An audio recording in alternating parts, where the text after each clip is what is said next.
wabarakatuh. Innal hamdalillah nahmaduhu wa nasta'inuhu wa nastaghfiruh wa na'udzu billahi min shururi anfusina wa min sayyiati a'malina. May yahdihillahu fala mudilla lahu wa may yudlil fala hadiya lahu. Wa asyhadu an la ilaha illallah wahdahu la syarika lah wa asyhadu anna Muhammadan 'abduhu wa rasuluh. Ya ayyuhalladzina amanu taqullaha haqqa tuqatih wa la tamutunna illa wa antum muslimun. Amma ba'd. Fa inna asdaqal hadiits kitabullah wa khairal hadyi hadyi Muhammadin sallallahu alaihi wasallam. Wa syarrul umuri muhdatsatuha wa kullu muhdatsatin bid'ah wa kullu bid'atin dhalalah wa kullu dhalalatin finnar. Allahumma anfa'na bima 'allamtana wa 'allimna ma yanfa'una wa zidna ilma. Rabbi shrah li sadri wa yassir li amri wa hlul 'uqdatam min lisani yafqahu qawli. Ma'asyiral muslimin, para jemaah sekalian, bapak-bapak, ibu-ibu, rekan-rekan, saudara dan saudari, azani Allah wa iyyakum, semoga senantiasa dimuliakan oleh Allah Subhanahu wa taala. Alhamdulillah, segala puji senantiasa kita panjatkan pada Allah. Salawat dan salam senantiasa kita sanjungkan pada Nabi Muhammad sallallahu alaihi wasallam. Alhamdulillah, pada sore hari ini 20 Ramadan bertepatan dengan hari Ahad, di mana alhamdulillah kita dipertemukan oleh Allah Subhanahu wa taala dalam rangka bersama-sama mempelajari tafsir Juz Amma karya Ustaz Firanda. Dan alhamdulillah kita sudah sampai surat Asy-Syams, dan ini adalah bagian yang kedua atau bagian terakhir dari tafsir surat Asy-Syams insyaallah. Kita mohon kepada Allah semoga diberikan ilmu yang bermanfaat, yang berbuah amal saleh. Allahumma amin. Baiklah para jamaah sekalian, azanillahu wa iyyakum. Untuk sore hari ini atau pertemuan hari ini kita akan lanjutkan nanti ya tafsir dari surat Asy-Syams ayat ke-11 sampai ayat ke-15 atau ayat terakhir. Dan kemarin sudah kita sampaikan bahwa Allah Subhanahu wa taala bersumpah dengan beberapa makhluknya, di antaranya juga bersumpah dengan jiwa. Yang kemudian Allah mengatakan qad aflaha man zakkaha wa qad khaba man dassaha. Sungguh beruntung orang yang menyucikan jiwa itu, dan sungguh merugi ya, orang yang mengotorinya. Yang kemudian kemarin sudah kita baca, cuma kita ulang dulu ya sesaat. Nah, setelah itu ya, Firanda di sini mengatakan setelah itu Allah menyebutkan contoh umat yang mengotori jiwa mereka dengan berbuat seenaknya demi memuaskan hawa nafsu ya. Jadi nikmat ini semestinya digunakan ya sebaik-baiknya, bukan seenaknya ya, bukan seenak hawa nafsu. Nah, kemudian kata beliau, hafizahullah, akibatnya mereka diazab oleh Allah. Mereka adalah kaum Tsamud, kaum Nabi Saleh alaihi. Dan sudah kita sampaikan pada saat itu ya, kisah tentang kaum Nabi Hud, yaitu Ad, demikian pula Fir'aun dan balasannya termasuk Tsamud. Selanjutnya, para ulama menjelaskan alasan penyebutan kaum Tsamud, yaitu kaum Tsamud termasuk bangsa Arab. Sudah kita sampaikan juga, ya, disampaikan oleh beliau bahwa Tsamud adalah bangsa Arab yang al-ba'idah, yang sudah musnah, tidak ada lagi ya. Surat Asy-Syams merupakan surat Makkiyah yang diturunkan ketika Nabi SAW sedang berdakwah di Makkah. Saat itu beliau harus menghadapi orang-orang musyrikin Arab yang mengingkari hari kebangkitan. Oleh sebab itulah mereka diharapkan mudah menerima dakwah ini, karena berita tentang kaum Tsamud telah diketahui dan puing-puing kehancuran kaum Tsamud juga ada di sekitar mereka. Nah, jadi secara realitanya tidak terbantahkan, sehingga Allah Subhanahu wa taala membawakan atau menurunkan surat ini agar diambil pelajaran oleh mereka. Nah, selanjutnya insyaallah kita akan mempelajari ya sedikit kisah dari kaum Tsamud ya hingga akhir ayat. Namun sebagaimana biasa kita minta kepada Bapak Saifuddin hafizahullah untuk membacakan ya beberapa ayat terakhir dari surat Asy-Syams, yaitu ayat ke-11 sampai ayat ke-15. Falyatafadhal mashkura, dipersilakan Pak. A'udzu billahi minasy syaithanir rajim. Kadzabat Tsamud biṭawwaha idh ba'atsa ashqaha. فقال لهم رسول الله ناقة الله وسقياها فكذبوه فعقروها فدمدم عليهم ربهم بذنبهم فسواها ولا يخاف عقباها. Baik, barakallahu fiik, jazakallahu khair. Baiklah para jamaah, kita masuk ke lanjutan ya, ke penafsiran surat ini dari ayat yang ke-11. Bisa dilihat di layar, Allah Subhanahu wa taala mengatakan kazzabat samudu bi tawwaha. Kaum Samud ya, kazzabat itu telah mendustakan. Mendustakan siapa? Rasulnya, bi tawwaha, karena mereka melampaui batas ya, berbuat zalim. Tawwa atau tughyan. Ya, dari sini juga muncul kata taghut ya. Dari fi'il tagha yatgha. Ya. Tagha yatgha artinya melampaui batas. Kisah kaum Samud. Dr. Hafizahullah mengatakan kisah kaum Samud dan kaum 'Ad tidak terdapat dalam Injil dan Taurat. Kisah ini hanya terdapat dalam Al-Qur'an. Kaum Samud seperti kaum 'Ad berasal dari bangsa Arab. Oleh karena itulah berita tentang dibinasakannya kaum 'Ad telah diketahui oleh kaum Samud. Jadi 'Ad dulu baru Samud ya. Allah Subhanahu wa taala berfirman, "Wa ila Samud akhahum Salihah, qala ya qaumi ibudullaha ma lakum min ilahin ghairuh, huwa ansha'akum minal ardi wa sta'marakum fiha fastaghfiruhu tsumma tubu ilaihi, inna rabbi qaribun mujib." Dan kepada kaum Samud kami utus saudara mereka yaitu Nabi Saleh. Dia berkata, yaitu Nabi Saleh, "Wahai kaumku, sembahlah Allah, tidak ada Tuhan sesembahan yang berhak disembah bagimu selain Dia." Ini dakwah tauhid para nabi dan rasul ya. Sejak zaman Nabi Nuh sebagai rasul pertama ya, sampai Nabi kita Nabi Muhammad SAW sebagai nabi dan rasul terakhir, dakwah mereka adalah tauhid ya. Adapun di zaman Nabi Adam belum terjadi kesyirikan ya. Jadi dari Nabi Adam sampai Nuh yang sebanyak 10 kurun, 10 generasi itu belum ada kesyirikan. Nah, muncul pertama kali kesyirikan di awal zaman Nabi Nuh ya, alaihissalam. Jadi dakwah Nabi semuanya adalah mengajak kepada tauhid. Maka itu belajarlah kepada seorang ustadz, pada ulama yang mengajak pada tauhid ya, yang fokus pada tauhid ya. Bukan berarti kemudian tidak fokus pada yang lainnya. Yang lainnya tentu disampaikan juga ya. Tapi yang pertama dan utama adalah yang ini juga sebagai bentuk untuk perhatian terhadap jiwa dan amalan hati adalah apa? Terus menempa, terus memupuk, terus menguatkan, terus menyuburkan masalah tauhid kepada Allah Subhanahu wa taala ya. Tidak ada Tuhan sesembahan yang berhak disembah bagimu selain Dia. Dia telah menciptakanmu dari bumi, itu tanah, dan menjadikanmu pemakmurnya ya, sebagai pemakmur dari tanah itu ya, dari bumi ini. Karena itu mohonlah ampun kepadanya, kemudian bertobatlah, sesungguhnya Tuhanku sangat dekat dan memperkenankan doa hambanya. Ya, perintah untuk beristighfar dan bertobat kepada Allah Subhanahu wa taala. Kaum Samud terjerumus dalam kesyirikan. Bahkan bekas perkampungan mereka masih ada hingga sekarang. Sisa-sisa pahatan kepala manusia dan patung-patung yang mungkin merupakan kaum Samud pun masih dapat dijumpai. Awalnya, Nabi Saleh telah mengingatkan mereka tentang nasib kaum 'Ad yang dibinasakan oleh Allah. Oleh karena itu, mereka hadir sebagai pengganti kaum 'Ad. Allah Subhanahu wa taala berfirman, "Wadhkuru idh ja'alakum khulafa'a min ba'di 'Adi wa bawwa'akum fil ardi tattakhiduna min suhuliha qusura wa tanhituna al-jibala buyuta. Fadhkuru ala Allahi wa la ta'thaw fil ardi mufsidin." Dan ingatlah ketika Dia menjadikan kamu khalifah-khalifah setelah kaum 'Ad, menjadikan kaum Samud sebagai khalifah pengganti. Jadi antara makna khalifah itu adalah pengganti. Ya, inni ja'ilun fil ardi khalifah, aku menciptakan, jadikan manusia sebagai khalifah, mengganti satu sama lain, saling bergantian datangannya.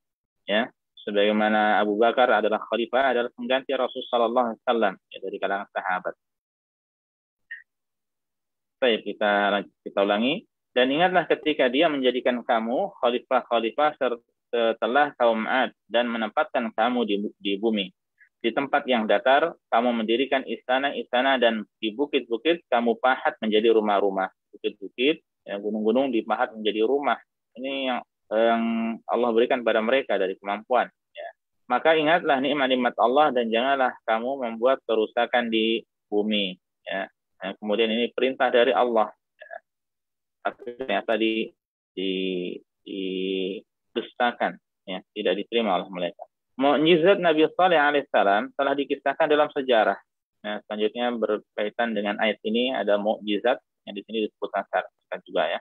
Pada suatu hari kaum Samud tengah berkumpul. Lalu Nabi Saleh alaihissalam datang menghampiri mereka. Beliau mengajak dan menasihati mereka untuk menyembah Allah Subhanahu wa taala. Namun mereka justru berkata, "Sanggupkah engkau mengeluarkan seekor unta betina dari batu ini?" Sambil menunjukkan sebongkah batu dengan ciri-ciri seperti ini dan seperti itu kepada kami, ya. Dengan menunjukkan seekor batu, ya, dengan ciri-ciri seperti ini dan seperti itu kepada kami. Ini permintaan mereka. Ya. Mereka pun menyebutkan ciri-ciri unta yang mereka inginkan. Selain itu, mereka juga ingin unta tersebut dalam keadaan hamil atau bunting 10 bulan dan berbadan panjang. Itu ukurannya lebih besar daripada ukuran unta biasanya. Ini yang mereka minta. Ya, apakah ketika kemudian Allah mengabulkan permintaan mereka itu, kemudian mereka beriman? Ya, ternyata permintaan mereka itu bukan untuk itu. Ya. Kita lanjutkan. Permintaan mereka sebenarnya bukan dalam rangka membenarkan dakwah Nabi Saleh alaihissalam. Akan tetapi, hal ini digunakan untuk menolak Nabi Saleh alaihissalam karena mereka berpikir bahwa permintaan mereka mustahil untuk dikabulkan. Ini mustahil, sesuatu yang tidak mungkin. Ya. Unta keluar dari mana? Dari batu. Jika seekor unta keluar dari hutan, laut, atau dari gunung, hal itu masih masuk akal. Ya. Akan tetapi, bagaimana mungkin seekor unta keluar dari batu yang merupakan benda mati? Ya. Ini mustahil. Ya. Jadi mereka ini main-main. Ya. Kemudian, Nabi Saleh alaihissalam menjawab, "Beritahukan kepadaku, jika aku sanggup memenuhi permintaan dan keinginan kalian, apakah kalian akan beriman dengan apa yang aku bawa dan membenarkan apa-apa yang dengannya aku diutus? Ya. Apakah akan beriman dengan risalah, kenabian, kerasulan ya, beliau, ya, ajaran beliau?" Ya. Mereka menjawab, "Iya." Ini kata mereka, janji mereka. Nabi Saleh alaihissalam pun mengambil sumpah dan janji mereka. Akhirnya diambillah sumpah itu, ya. Lalu ia segera pergi ke suatu tempat untuk sholat. Nabi Saleh. Beliau berdoa pada Allah agar mengabulkan permintaan mereka. Maka Allah Subhanahu wa taala pun memerintahkan batu besar tersebut untuk terbelah. Lalu keluarlah seekor unta betina yang besar dan bunting sesuai permintaan kaum Samud. Ya, Allah kabulkan. Subhanallah. Ya, doa dari Nabi Saleh ini. Ya. Peristiwa itu menyebabkan kaum Samud menyaksikan pemandangan yang mengagumkan, luar biasa, dan nyata. Ya. Banyak dari mereka yang akhirnya beriman. Akan tetapi, kaum Samud yang tetap dalam kekafiran dan kesesatan masih lebih banyak. Ya. Ada yang beriman, dan itu banyak, tapi yang lebih banyak adalah yang tidak beriman. Allah Subhanahu wa ta'ala berfirman, "Qala al-mala'u alladhina istakbaru min qaumihi lilladhina istud'ifu liman amana minhum. Ata'lamuna anna Salihan mursalun ila rabbih mursalun min rabbih qalu inna bima ursila bihi mu'minun. Qala alladhina istakbaru inna billadhi amantum bihi kafirun." Pemuka-pemuka yang menyombongkan diri berkata kepada orang-orang yang dianggap lemah, yaitu orang-orang yang telah beriman di antara kaumnya, "Tahukah kamu bahwa Saleh adalah seorang rasul dari Tuhannya?" Ini dari mereka yang berkata, yang beriman, yang demikian, ya. Mereka menjawab, "Sesungguhnya kami percaya kepada apa yang disampaikannya." Ya. Nah, ini yang mengimani. Kemudian yang sombong, orang-orang yang menyombongkan diri berkata, "Sesungguhnya kami mengingkari apa yang kamu percayai." Jadi ada yang menerima, ada yang tidak. Nah, kelanjutan kisahnya, mukjizat Nabi Saleh alaihissalam. Setelah unta itu keluar, Nabi Saleh alaihissalam memerintahkan mereka agar tidak mengganggu unta tersebut. Ya, jangan diganggu. Allah Subhanahu wa ta'ala berfirman tentang Nabi Saleh alaihissalam, "Hadhihi naqatullahi lakum ayah. Fadaruha ta'kul fi ardillah wa la tamassuha bisu'in fayakhudzakum 'adzabun alim." Hadhihi naqatullah. Naqah itu artinya unta, ya. Unta betina. Inilah seekor unta betina. Nah, itu nanti di surat Asy-Syams. Di sini ada kata-kata naqah juga, ya. Inilah seekor unta betina dari Allah sebagai tanda untukmu. Sebagai ayah, ya. Ayah itu maksudnya kalau zaman sekarang itu disebut dengan mukjizat, ya. Sebagai mukjizat atau tanda kuasa Allah Subhanahu wa taala, ya. Biarkanlah ia makan di bumi Allah janganlah disakiti. Nanti akibatnya kamu akan mendapatkan siksaan yang pedih. Ya, kalau sampai disakiti, ada pembalasannya. Nabi Saleh alaihissalam juga memerintahkan mereka agar memberikan waktu khusus kepada unta tersebut meminum air dari sumur. Ya, jadi ada sumur yang beliau menyuruh agar biarkan unta itu ya, di waktunya untuk meminum air itu. Ya. Allah Subhanahu wa taala berfirman, hadhihi naqatul laha syirbu wa lakum syirbu yaumin ma'lum. Dia yaitu Nabi Saleh menjawab, ya, berkata, ini seekor unta betina yang berhak mendapatkan giliran minum dan kamu juga berhak mendapatkan minum pada hari yang ditentukan. Ya, ada jadwal masing-masing. Kaum Samud mendapatkan banyak manfaat dari unta tersebut. Mereka dapat meminum susu yang sangat lezat dari unta itu. Ya. Jika tiba hari jatah minum sang unta, mereka tidak boleh sama sekali mengambil air dari sumur itu. Sang unta pun minum dari sumur di pagi hari. Sementara kaum Samud memerah susu yang banyak dari unta tersebut pada sore harinya. Nah, ini pagi untanya minum banyak, sorenya ada kenikmatan buat kaum Samud. Ya, kurang apa lagi coba ya. Kemudian mereka baru boleh mengambil air dari sumur tersebut pada keesokan harinya. Itu saat tiba giliran mereka. Jadi masing-masing ada waktunya. Semua ini dilakukan agar mereka mau meninggalkan kesyirikannya. Ya. Namun mereka kemudian merasa jengkel dan membantah Nabi Saleh alaihissalam. Nah, ini hati yang buruk, ya, dan orang yang buruk akhirnya seperti ini. Allah Subhanahu wa taala berfirman, qalu ya Salihu qad kunta fina marjuwan qabla hadha atanhana an na'budu ma ya'budu aba'una wa innana lafi syakkim mimma tad'una ilaihi murib. Mereka kaum Samud berkata, wahai Saleh, sungguh engkau sebelum ini berada di tengah-tengah kami, merupakan orang yang diharapkan. Mereka, mengapa engkau melarang kami menyembah apa yang disembah oleh nenek moyang kami? Sungguh kami benar-benar dalam keraguan dan kegelisahan terhadap apa yaitu agama yang engkau serukan pada kami. Rata-rata, ini ucapan mereka seperti ini kurang lebih. Demikian pula kaum jahiliyah ketika didakwahi oleh Rasulullah SAW ya, kepada tauhid, ya, ucapannya seperti ini. Yaitu maksudnya mereka tidak mau meninggalkan ajaran nenek moyang mereka, ya, dipegang erat, ya, padahal itu jelas kesalahan. Dan subhanallah, hal seperti ini diikuti oleh sebagian dari kaum muslimin sekarang ini, ya, ketika melakukan hal-hal yang tidak ada tuntunannya, bahkan sebagian sampai derajat kesyirikan pada Allah Subhanahu wa taala, kemudian dinasihati dengan baik, diingatkan, ya. Kemudian jawabannya apa? Kurang lebih seperti ini, ya. Ini adalah ajaran nenek moyang, ya, ajaran orang-orang sebelumnya yang harus kita lestarikan, harus kita hormati. Ya, termasuk sebagian dari kaum muslimin yang sholat tarawihnya itu cepat-cepat, ya, entah di pondok mana pada saat itu, yang video yang tersebar, ya.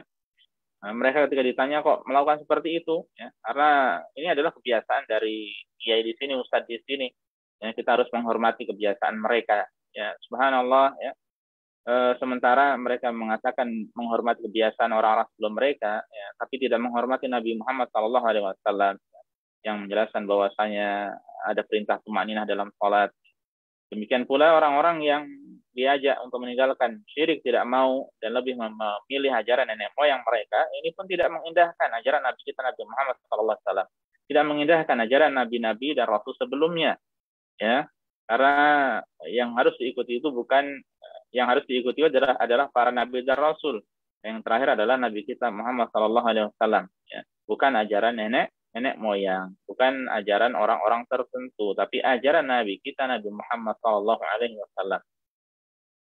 Dan ini yang diamalkan oleh para asatidzah, ya, para ustadz, ya, mengajak manusia untuk kembali pada Allah, mengajak manusia agar mengikuti Rasul SAW, tidak mengikuti pribadi-pribadi. Ya, adapun pribadi para ulama, masyayikh, para ustadz, maksud saya, ya, maka sangat banyak salahnya, ya, sangat banyak kurangannya.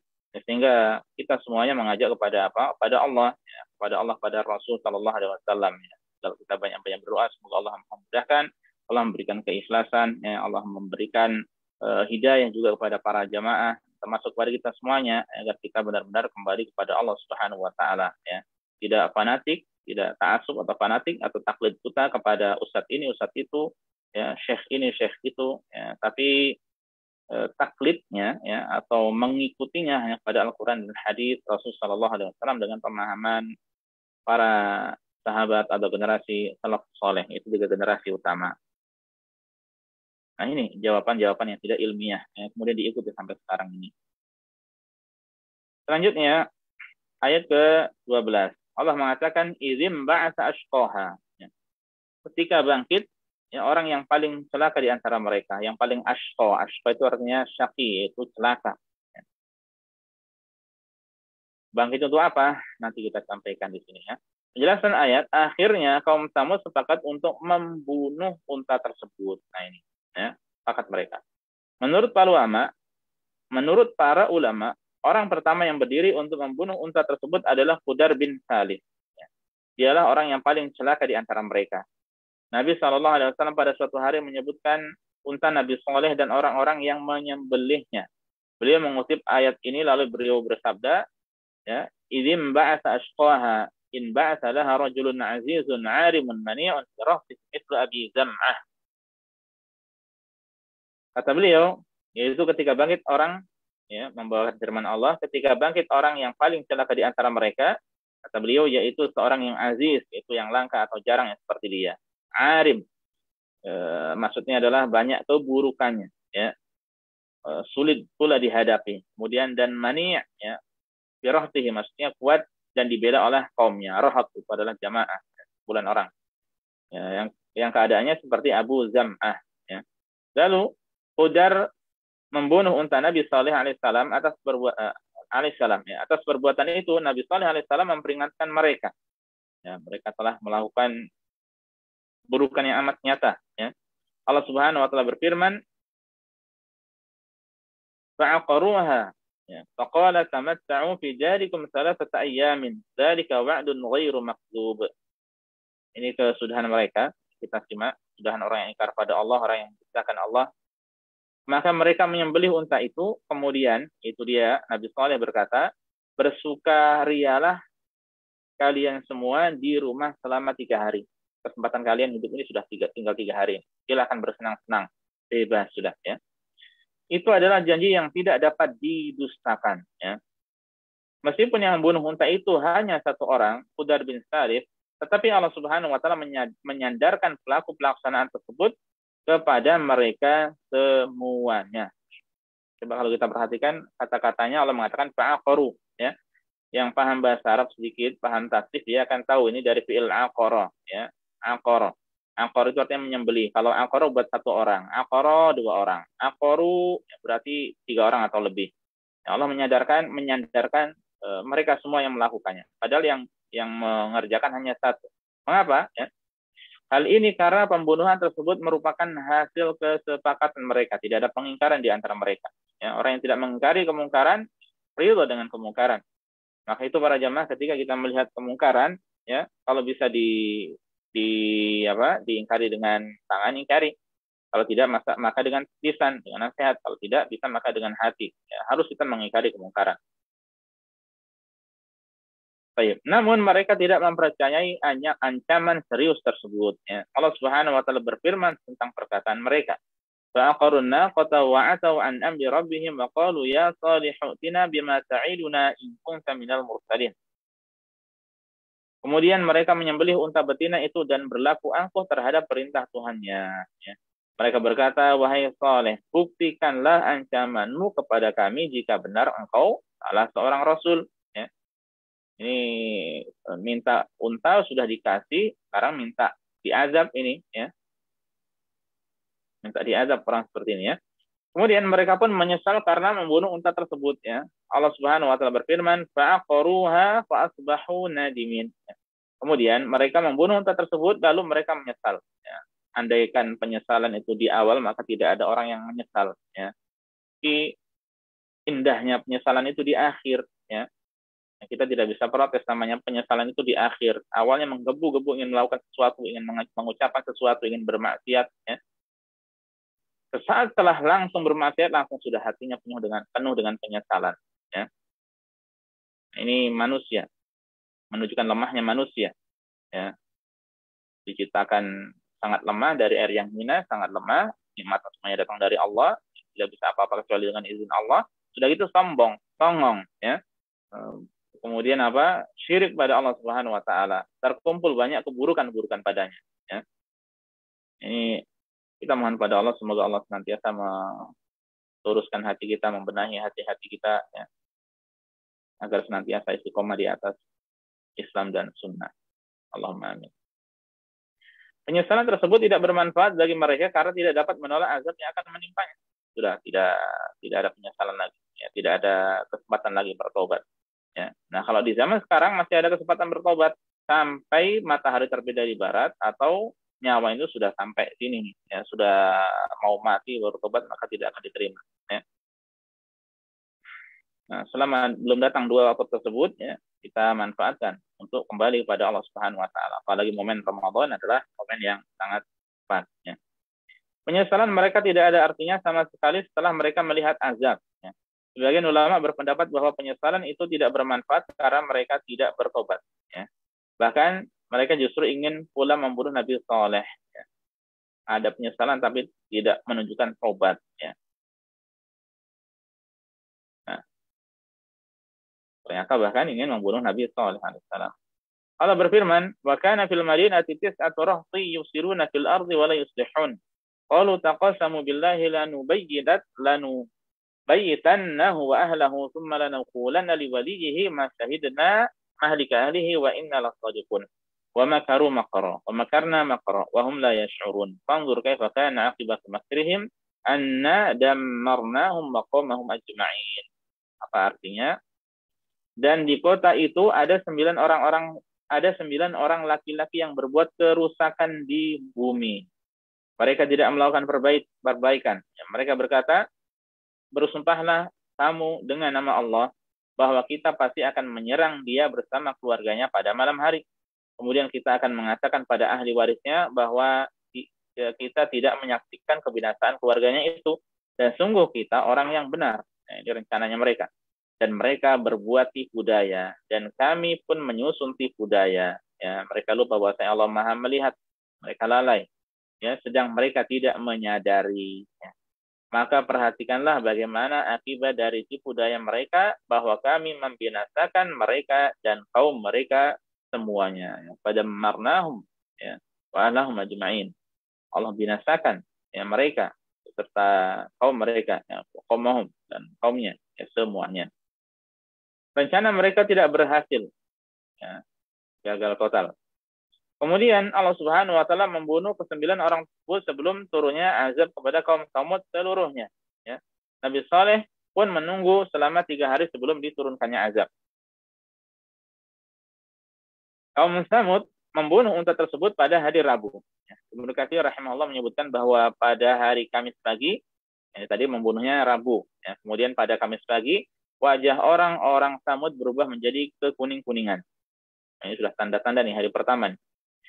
Pada sore harinya, mereka semua menyeru setelah berlalu 1 hari dari batas waktunya. Nah, merasa mereka. Kemudian pada hari kedua atau hari Jumat, ya, wajah mereka menjadi kemerah-merahan. Ya, sudah lebih parah lagi nih. Ya. Pada hari ketiga atau Sabtu, ya, jadi Kamis, Jumat, Sabtu, ya, wajah mereka berubah menjadi kehitam-hitaman. Ya. Pada hari Ahad, subuh, mereka bersiap-siap menuai datangnya azab. Ya. Tiba-tiba tatkala matahari menyingsing, terdengarlah oleh mereka suara pekikan dari langit serta gempa dari arah bawah mereka, sehingga nyawa-nyawa mereka pun melayang. Ya, akhirnya mereka tewas. Ya. Allah Subhanahu wa taala berfirman, "Fa'akhadhathumur rajfatu fa'asbahu fi darihim jasimin." Lalu datanglah gempa menimpa mereka, dan mereka pun mati bergelimpangan di dalam reruntuhan rumah mereka. Ya. Seluruh kaum Tsamud meninggal, tewas, ya, dan tidak ada yang tersisa. Allah membinasakan mereka semua dalam satu waktu. Allah Subhanahu wa taala berfirman tentang perkataan Nabi Saleh, "Fatawalla anhum faqala ya qaumi laqad ablaghtukum risalata rabbi wa nasahtu lakum walakin la tuhibbuna an-nasihin." Kemudian dia, yaitu Nabi Saleh, pergi meninggalkan mereka sambil berkata, "Wahai kaumku, sungguh aku telah menyampaikan amanat Tuhanku kepadamu, dan aku telah menasihati kamu, tetapi kamu tidak menyukai orang yang memberi nasihat." Kita bersyukur, ya, ketika kita ini masih ada orang yang menasihati. Ya, sedih orang kalau dia berbuat apa-apa tidak ada yang menasihatinya. Ya. Makanya kita sama lain itu memiliki tanggung jawab saling memberikan nasihat, ya. Saya memberikan nasihat kepada antum, ya. Demikian pula antum harus memberi nasihat kepada saya juga ketika saya salah, ya. Maka ini adalah termasuk hak, ya, yang harus ditunaikan. Diingatkan satu sama lain, ya. Demikianlah kisah kehancuran kaum Tsamud, ya. Demikianlah kisah kehancuran kaum Tsamud karena kesombongan dan keangkuhannya. Meskipun yang membunuh unta tersebut hanya satu orang, yang paling celaka di antara mereka, ya, itu Qudar bin Salib tadi, tetapi yang lainnya juga mendapatkan siksaan karena telah ikut bersepakat dengan perbuatan tersebut. Ya. Hal ini menunjukkan bahayanya seseorang yang tidak melakukan maksiat, tetapi menyukai dan menyetujui maksiat tersebut. Ya. Di suatu kampung yang menjadi wanita nakal, contohnya hanya beberapa orang, tapi kampung tersebut senang, biasa saja, ya, ridho dengan hal itu. Ya, ini tunggu kehancurannya. Ya, apabila suatu kaum itu sudah tersebar zina, demikian pula riba, maka kata Rasulullah SAW, tunggulah kehancurannya. Ya. Tunggulah tiba saatnya, maka Allah akan merasakan mereka dengan adab, ya, cepat atau lambat. Ya. Makanya solusinya, kita ingkari pertama, kalau mampu pindah dari kampung yang tidak baik, dari kampung yang buruk. Ya. Kemudian ayat ke-13 dan 14, ya. Allah Subhanahu wa taala melanjutkan, faqala lahum Rasulullah naqatallah. Nah, ini kata-kata naqah tadi yang berapa kali kita ulangi, ya. Naqah artinya unta betina. Faqala lahum Rasulullah naqatallah wa suqiyaha fakadzabuhu fa'aqaruha. Fadamdama 'alaihim rabbuhum bi dzambihim fasawwaha. Lalu Rasul Allah Subhanahu wa taala, itu Nabi Saleh, berkata pada mereka, biarkanlah naqatallah, yaitu unta betina dari Allah ini, wasuqiyaha, ya, dengan meminumnya, dan air minumnya biarkan dia waktu minum, jadwalnya sudah biarkan, jangan diganggu. Tapi ternyata mereka fakadzabuhu, ya, namun mereka mendustakan Nabi Saleh, dustakannya itu Nabi Saleh. Fa'aqaruha, dan mereka menyembelihnya, padahal yang melakukan hanya satu tadi, ya. Tapi dengan dhamir jamak di sini, kata ganti orang banyak, ya. Fadamdama 'alaihim, karena itu Tuhan membinasakan mereka, ya, rabbuhum bidzambihim, karena dosa mereka, fatawaha, lalu diratakanlah, ya, oleh mereka oleh Allah dengan tanah, ya. Diratakan mereka, ya, oleh Allah Subhanahu wa taala dengan tanah. Bagaimana penjelasannya? Penjelasan ayat Satiranda Hafizullah mengatakan, Allah mengatakan bahwa dia membinasakan kaum Tsamud akibat dosa dan perbuatan mereka. Karena itulah Allah tidak mungkin menimpakan suatu musibah kepada seseorang jika tidak karena dosa. Nah, ini hati-hati kita terhadap dosa kita masing-masing, ya. Ada musuh di hadapan kita, ya, maka lebih berbahaya dosa kita daripada musuh di hadapan kita, ya. Dan kita lebih takut dosa kita daripada musuh. Karena dosa ini lebih akan membinasakan diri kita, ya. Dosa ini akan membinasakan diri kita, atau akan membinasakan pelakunya. Allah berfirman, "Wa ma asabakum min musibatin fabima kasabat aydikum wa ya'fu an katsir." Dan musibah apapun yang menimpa kamu adalah karena perbuatan tanganmu sendiri, karena kemaksiatan kalian sendiri, ya. Dan Allah memaafkan banyak dari kesalahan-kesalahanmu, tapi Allah Subhanahu wa taala tetap wa ya'fu, Allah memberikan afu, itu maaf, an katsir, dari banyak kesalahannya. Jadi Allah Subhanahu wa taala ini bermuamalah dengan kita, ya, bukan dengan cara yang adil, ya. Maksudnya bukan balasan sesuai dengan perbuatan sesuai dengan balasan, ya. Tapi Allah bermuamalah dengan kita itu dengan bil fadl, dengan karunia, dengan rahmat, ya. Kalau sekiranya dengan adil, kita akan banyak binasa. Karena kesalahan kita ini lebih banyak dari apa? Daripada perbuatan kita yang baiknya. Kemaksiatan kita ini lebih banyak daripada kebaikan kita, ya.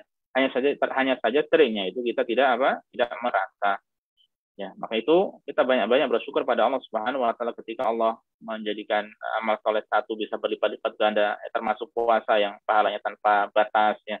Maka ini karunia Allah Subhanahu wa taala, ya. Tidak ada matematika, ya, di sisi Allah Subhanahu wa taala. Allah melipat gandakan banyak, ya, bagi kita.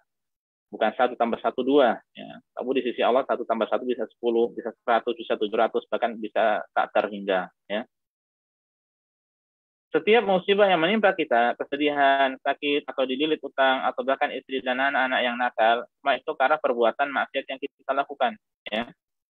Oleh karena itu, para salaf dahulu mengatakan, ya, inilah a'asillah fa'arifu dzalika fi khuluqi khadimi wa dabbati. Sungguh ketika bermaksiat pada Allah, aku mengetahui dampak buruknya pada perilaku pembantuku dan hewan tungganganku. Kalau sekarang kendaraan mogok, kendaraan sudah rusak, ya, maka hendaknya kita lihat diri kita mungkin masih hanya bermaksiat pada Allah Subhanahu wa taala. Dan bukan berarti kemudian kita suudzon senantiasa kepada diri atau suudzon kepada Allah, tidak, ya. Bukan itu maksudnya. Tapi agar kita mengambil pelajaran, ya, agar kita selanjutnya itu bisa lebih baik lagi, ya. Karena bisa dikatakan mungkin jarang di zaman sekarang orang ketika dia mendapatkan suatu musibah, mendapatkan suatu hal, ya, sakit dan sebagainya, kemudian dia pertama kali menyalahkan diri sendiri. Ya. Sebagian orang sekarang itu mudahnya menyalahkan orang lain. Kalau tidak dapat, dia cari-cari kesalahan pada orang lain. Ya, hendaknya dia mencari diri sendiri. Ya. Maka sungguh beruntung seorang, ya, yang Allah Subhanahu Wa Taala, ya, bimbing hatinya, yang kemudian ketika dia mendapatkan musibah, dapat sesuatu cobaan, dia mengatakan ini karena dosa-dosa saya, ini karena dosa-dosa aku. Ya. Dan ini adalah sikap yang bijak, ya, dari seorang hamba yang lemah, sangat lemah, yang banyak bermaksud pada Allah Subhanahu Wa Taala. Ya. Jadi ini sebagai usaha agar seorang itu introspeksi diri, evaluasi diri, yang selanjutnya memperbaiki diri. Ya. Dan jangan lupa mohon banyak-banyak mohon pada Allah agar Allah membimbing, ya, memberikan pertolongan, memberikan bantuan, memberikan segalanya. Bahkan Allah Subhanahu Wa Taala pernah menegur para sahabat akibat kesalahan mereka. Pada saat apa itu? Allah Subhanahu wa taala berfirman, ini kita baca pada saat apa itu?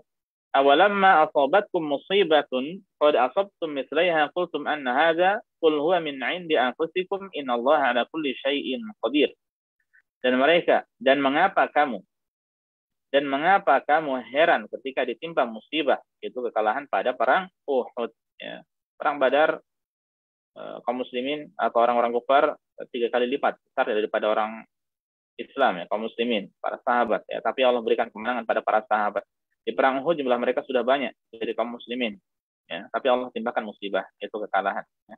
Padahal kamu telah menimpakan musibah 2 kali lipat kepada musuh-musuhmu pada perang Badar, ya. Kamu berkata, dari mana datangnya kekalahan ini, ya? Anna hadza, dari mana ini? Kok kita bisa kalah? Maka jawabnya adalah, katakanlah itu dari kesalahan dirimu sendiri. Ya, sungguh Allah Maha Kuasa atas segala sesuatu. Ya. Kata Allah, huwa min 'indi anfusikum, itu dari diri kalian sendiri. Ya. Bagaimana pula dengan kita yang tidak ada apa-apanya dibanding keimanan para sahabat? Kita tidak ada seujung kukunya para sahabat. Ya. Tapi pengennya nyalahin orang terus, tidak mau disalahkan. Ya. Pengennya mengoreksi orang terus, ya. Tapi gajah di pelupuk mata tak tampak, ya. Kuman di seberang lautan yang tampak. Para sahabat yang luar biasa keimanannya saja terkena musibah gara-gara maksiat yang pernah mereka lakukan, ya. Oleh karena itu, apabila seseorang tertimpa musibah, ia harus segera menyadari bahwa mungkin saja hal itu karena kemaksiatan yang pernah dilakukan. Ia hendaknya bersabar atas musibah-musibah tersebut agar dosa-dosanya dihapuskan dan derajatnya diangkat oleh Allah Subhanahu Wa Taala. Nah ini, ya. Agar apa? Agar seseorang itu menyadari, ya. Orang ketika menyadari, ini tanda kebaikan. Kesadaran adalah jalan menuju istighfar, ya.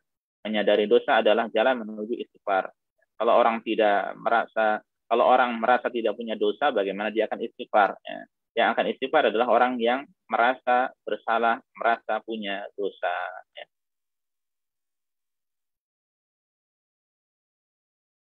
Dan untuk perang Uhud, sebagaimana kita ketahui bahwa perintah Rasulullah SAW untuk para rumat atau para pasukan panah pada saat itu agar tetap di Jabal Rumat, ya, kita katakan sekarang. Kalau kita ke Gunung Uhud, di sana ada gunung atau bukit pendek yang biasanya jamaah pun bagian naik ke atasnya, ya. Di situ ada Jabal Rumat. Ya, wasiat sahabat, seandainya kalian sudah melihat kemenangan, tunggu di atas, jangan turun, ya. Nah, pada saat itu awalnya menang, Allah berikan kemenangan, ya. Yang kemudian ada ghanimah di bawah rampasan perang, ya, ada harta-harta. Akhirnya yang di atas melihat hal itu malah turun, ya. Lupa dari wasiat Rasul Shallallahu Alaihi Wasallam. Ya, ini diantara bentuk juga apa mereka tidak taat pada Rasul Shallallahu Alaihi Wasallam. Ya, nah karena sebab ini juga diantaranya maka akhirnya kemudian Allah timpakan kekalahan kepada mereka. Ya, dan itu menjadi pelajaran berharga untuk mereka para sahabat dan hendaknya kita jadikan pelajaran berharga juga ya untuk kita semuanya. Baik, tadi di atas ada kata-kata Allah ya, fadamdama alaihim rabbuhum bidzambihim fasawwaha, ada kata damdama ya. As-Sam'ani berkata tentang makna fadamdama alaihim. Ya, damdama ini artinya apa? Ini yang tahu bahasa Arab termasuk fi'il rubai ya, mujarrad. Damdama yudamdimu. Ya, fi'il mudha'af rubai mujarrad. Ada dua huruf yang sama di situ. Dal dan dal dan mim ya. Maksudnya adalah kata As-Sam'ani, ahli pakar bahasa, atbaqa alaihim bil azab, yakni ammahum wa lam yubqi minhum ahada, wa yuqalu ad-damdamatu wal halaku bistiqal. Arti damdama alaihim artinya yaitu Allah menjadikan azab yang menimpa mereka secara keseluruhan, totalitas ya, sehingga tidak menyisakan seorang pun dari mereka. Dan dikatakan ad-damdamah adalah al-halak, itu kebinasaan, yang bistiqal itu yang menyeluruh sampai pada akarnya ya, kebinasaan sampai akar-akarnya tidak tersisa. Ya, maka ini kebinasaan yang diperoleh oleh mereka kaum Tsamud. Ya. Dan ayat yang terakhir, wala yakhafu uqbaha, dan dia tidak takut terhadap akibatnya. Dan dia ini siapa maksudnya? Kalau di terjemahan di sini ada kata dalnya besar ya. Ini Allah alam, kalau di sini mengambil salah satu penafsiran bahwa dia itu maksudnya kembali kepada Allah.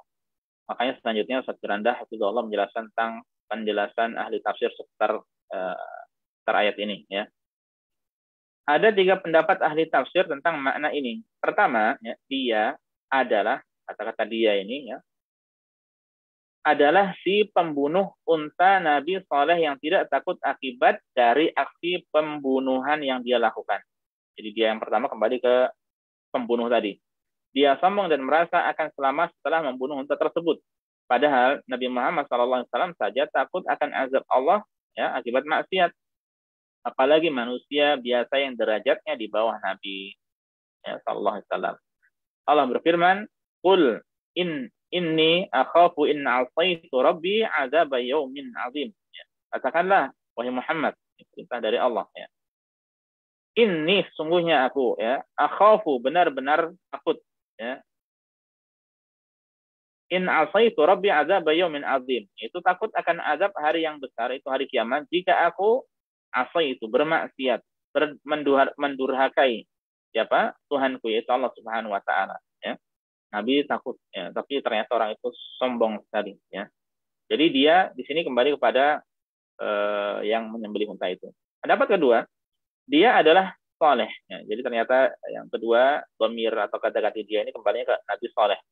Yaitu dia adalah Nabi Saleh alaihissalam yang tidak takut ketika unta tersebut dibunuh karena telah mengetahui akan selamat dari azab Allah. Karena Nabi Saleh akan selamat.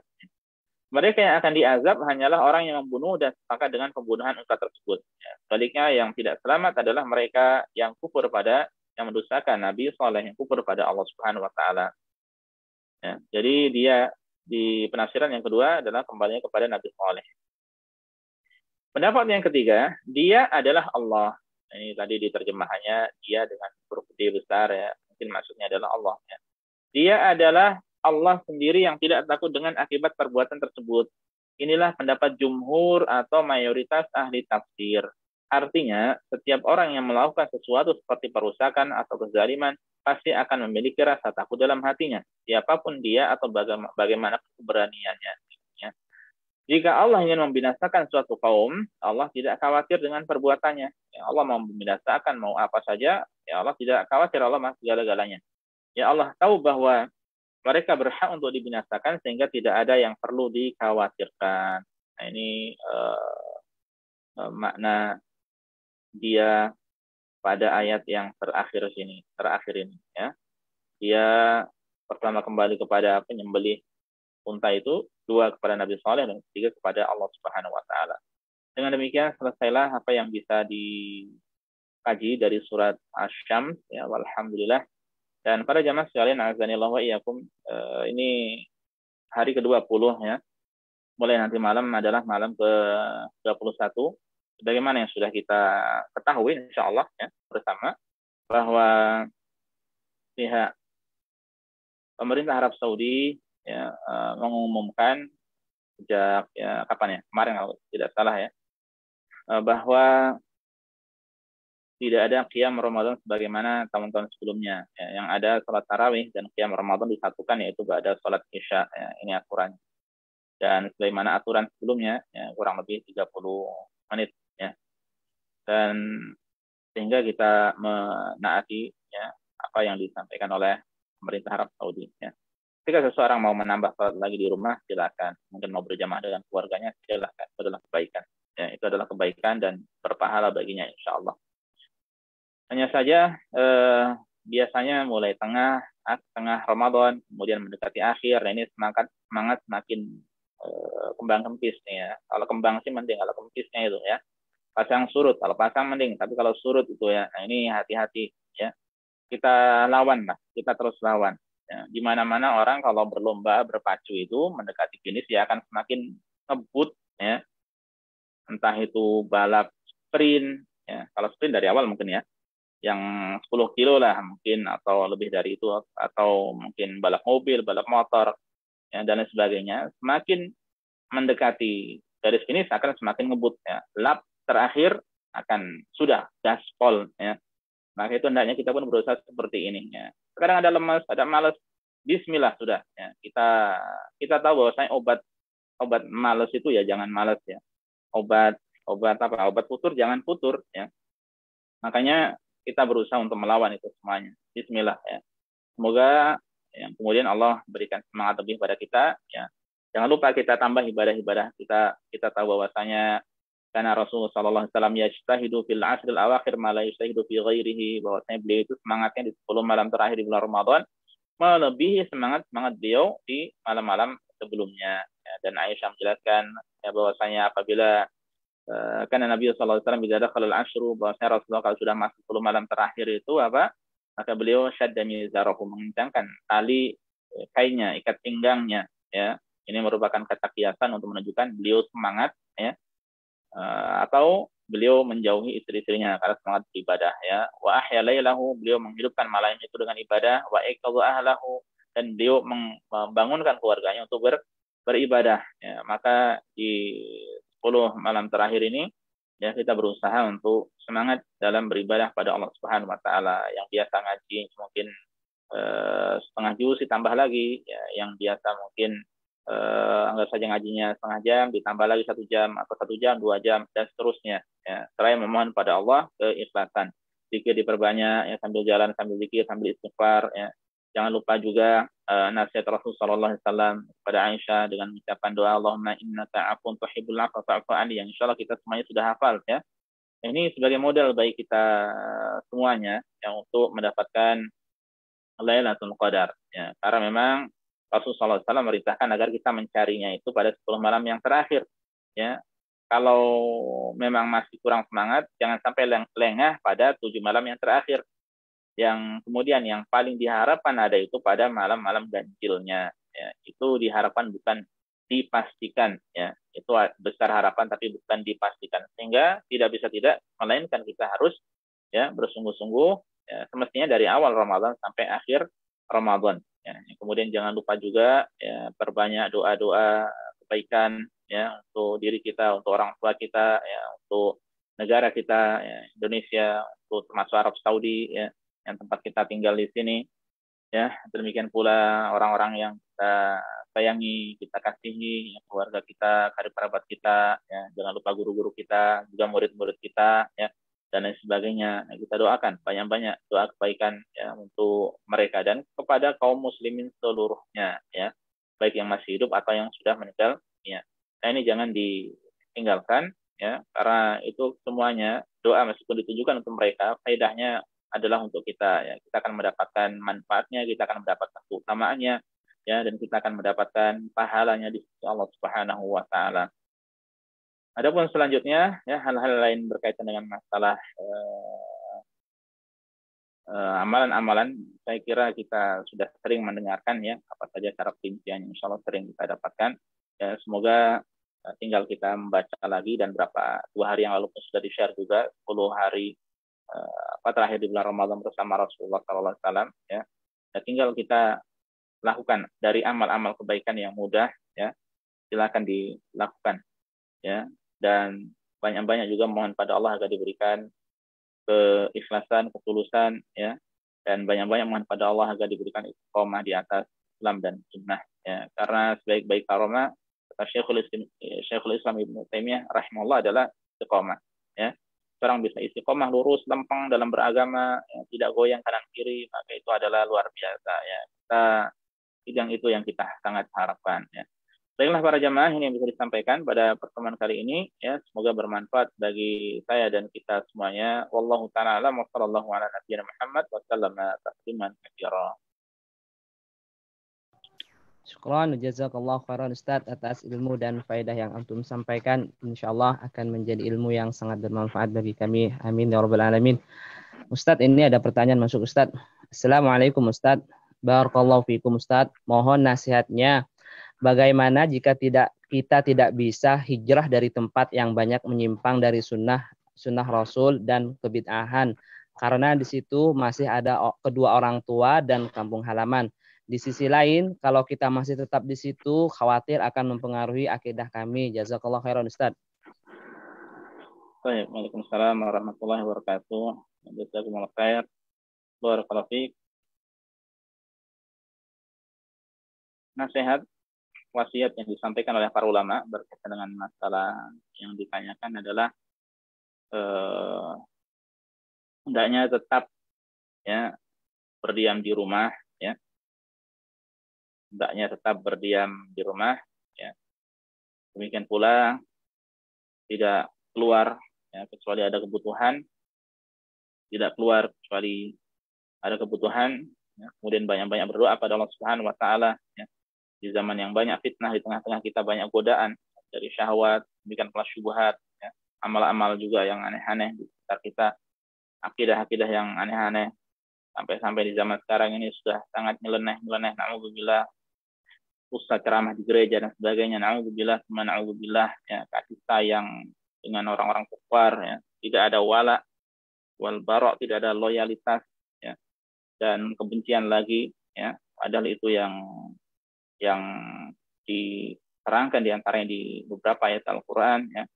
Sudah tidak ada lakum dinukum waliyadin yang sesuai dengan tuntunan Rasulullah SAW lagi, ya. Dan lain sebagainya, banyak fitnah di sekitar kita.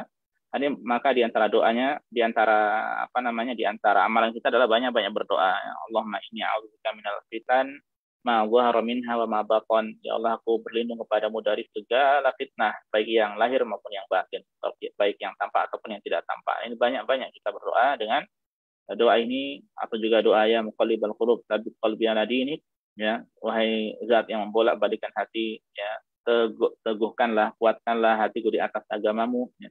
Ini banyak-banyak kita baca, ya. Rasulullah SAW mengatakan amsik alaika lisanak, ya, wal yasa'ka baituka wabki ala khati'atika, ya. Tahan lisanmu, ya, jangan banyak bicara kecuali ketika perlu. Kemudian hendaknya engkau tetap di rumah, ya, tetap tinggal di rumah kecuali kalau ada keperluan, tidak banyak gaul, ya, tidak bergaul secara bebas, ya. Kemudian tangisilah kesalahan-kesalahanmu, ya. Jadi kita banyak introspeksi diri. Nah, ini seandainya memang seorang itu khawatir, ya, dengan keimanannya, ya. Tapi sekiranya dia bisa bercampur baur, ya, bisa mewarnai, ya, maka yang terbaik adalah mewarnai, ya, pelan-pelan dengan akhlak yang mulia dan sebagainya. Karena Rasulullah SAW mengatakan, ya, al-mu'minul ladzi yukhaliqun nas wa yasbir ala azahum khairun min alladzi la yukhaliqun nas wa la yasbir ala azahum. Mukmin yang bercampur baur dengan manusia dan sabar atas gangguan mereka itu lebih baik daripada mukmin yang tidak bercampur bergaul dengan mereka dan tidak sabar atas gangguan mereka. Jadi masing-masing lihat kondisi keimanannya, ya, kekhawatiran dirinya. Kalau memang dia kuat, ya, tetap meskipun harus benar-benar jaga, ya, maka silakan bercampur, ya, bergaul seperlunya, ya, bukan sebebasnya, tapi seperlunya, ya, bertemu, bermasalah, tidak ikut ketika ada orang nimbrung melakukan ngobrol sesuatu kemudian ikut campur ya, meskipun obrolannya penuh dengan ghibah dan sebagainya. Ini tidak ya. Jadi tetap bergaul biasa, bergaul dengan mereka sebagaimana biasanya. Ya, kalau bisa mewarnai, mendakwahkan pelan-pelan, alhamdulillah ya. Kalau tidak, minimal dengan akhlak yang mulia. Ya, minimal dengan akhlak yang mulia kita tunjukkan akhlak yang baik ya, seraya memohon pertolongan pada Allah Subhanahu wa taala. Maka ini solusinya ya. Tinggal dia lihat keadaan dirinya. Apakah golongan yang pertama seperti yang ditanyakan atau golongan yang kedua yang dia mampu ya dengan izin Allah ada kesanggupan untuk menahan akidahnya. Tapi jangan sampai dirinya pun sombong bahwasanya dia selamanya tidak akan goyah ya. Khawatir nanti akan berlebihan dia dalam muamalah. Tetap dia harus memantau keimanannya. Kalau ada tanda-tanda tidak baik, maka hati-hati ya. Hendaknya tidak berlebihan juga. Wallahu ta'ala alam. Itu mungkin yang bisa disampaikan. Ada mungkin pertanyaan satu lagi, Ustaz. Ya, silakan. Assalamualaikum Ustaz. Barakallahu fikum Ustaz. Apakah Allah itu suci dari 6 arah Ustaz? Dari depan, kanan, kiri, belakang, atas, dan bawah Ustaz. Jazakallahu khairan Ustaz. Waalaikumsalam warahmatullahi wabarakatuh. Ini permasalahan akidah yang tentang Allah Subhanahu wa taala yang sebenarnya menjelaskannya itu tidak bisa dalam waktu yang singkat ya. Tapi secara asalnya gini ya. Bahwa arah yang memang ada ya atau warid atau ada di dalam Al-Qur'an ataupun hadis ya yang itu sesuai dengan kemuliaan Allah, maka kita imani ya, maka kita imani. Adapun yang tidak disebutkan oleh Allah Subhanahu wa taala ya, baik dalam Al-Qur'an atau oleh Rasulullah SAW dalam hadis atau yang menafikan atau berseberangan ya dengan kemuliaan Allah, maka kita ingkari ya. Dan di antara yang datang dalam Al-Qur'an ataupun hadis adalah Allah itu Ali ya. Allah itu Ali. Ali itu artinya maha tinggi ya. Tinggi di sini bisa cakup zat Allah ya, bahwasanya Allah itu di atas arsy ya, berarti maha tinggi ya. Bisa juga perbuatannya juga sifat-sifatnya. Nah, jadi kalau ada warid ya ataupun ada dalilnya, maka kita imani ya. Maka kita imani dengan mempertimbangkan kaidah-kaidahnya ya. Tidak menyerupakannya dengan makhluk ya, dan sebagainya. Nah, jadi saya katakan ini pembahasan yang panjang dan ada mukadimahnya sebelumnya. Ya. Intinya hati-hati dalam memahami asma wa sifat atau nama-nama Allah dan sifat-sifat Allah. Ya. Yang kita ikuti dalam memahami ini adalah apa yang ada sudah sejak generasi sahabat ya, atau generasi salafus saleh. Hati-hati jangan masuk ke filsafat atau ahlul kalam ya, ilmu kalam yang hakikatnya bukan dari Islam, yang memahami semua itu dengan logika ya, atau yang menyerupakan Allah dengan makhluk dan lain sebagainya ya. Maka hati-hati karena banyak orang yang terjerumus ya, yang salah dalam hal ini sehingga mereka menyimpulkan atau meyakini atau menisbatkan atau menyandarkan pada Allah sesuatu yang Allah itu tidak demikian ya. Karena apa? Karena berlebihan dalam menggunakan akal ya, dalam menggunakan logika ya. Adapun ayat-ayat sifat-sifat ya, ayat-ayat nama-nama atau al-asmaul husna dan sifat-sifat Allah, maka kaidahnya ya laisa kamitslihi syai'un wa huwas samiul basir ya, tidak ada sesuatu apapun yang menyerupai Allah ya, dia maha mendengar lagi maha melihat. Dan generasi salafus saleh dahulu nafsirannya adalah amirruha kama ja'at. Biarkan datang sesuai dengan lafaz tersebut, jangan ditakwilkan, ditafsirkan macam-macam. Ya, seandainya Allah Maha Tinggi ya sudah Allah Maha Tinggi. Ya, dan tinggi mencakup hal-hal yang tidak berseberangan dengan keutamaannya. Ya, ini arah Allah Maha Tinggi. Di antaranya Allah berarti di atas langit, berarti secara zatnya tinggi contohnya. Kemudian juga saya sampaikan tadi sifat-sifatnya ya, itu pun tinggi juga. Perbuatan-perbuatan Allah pun maha tinggi. Ini tinggi secara maknawi. Ya, kalau zat tadi secara hakiki, realitas nyata, secara konkret. Ya. Nah, adapun yang lainnya yang tidak ada disebutkan, maka kita tahan. Ya. Jangan kita mensifati Allah dengan sesuatu yang Allah tidak mensifati dirinya. Demikian pula Rasulullah SAW pun tidak mensifati Allah dengannya. Ya, maka kita tahan. Ini singkatnya kurang lebihnya. Baiklah para jemaah, cukup ya. Sudah jam 6 lewat. Semoga apa yang bisa disampaikan, semoga yang baru saja disampaikan bermanfaat bagi kita semuanya. Kurang lebihnya saya mohon maaf. Subhanakallah bihamdika asyhadu alla ilaha illa anta astaghfiruka wa atubu ilaika. Assalamualaikum warahmatullahi wabarakatuh. Barakallahu fikum jami'an. Waalaikumsalam warahmatullahi wabarakatuh.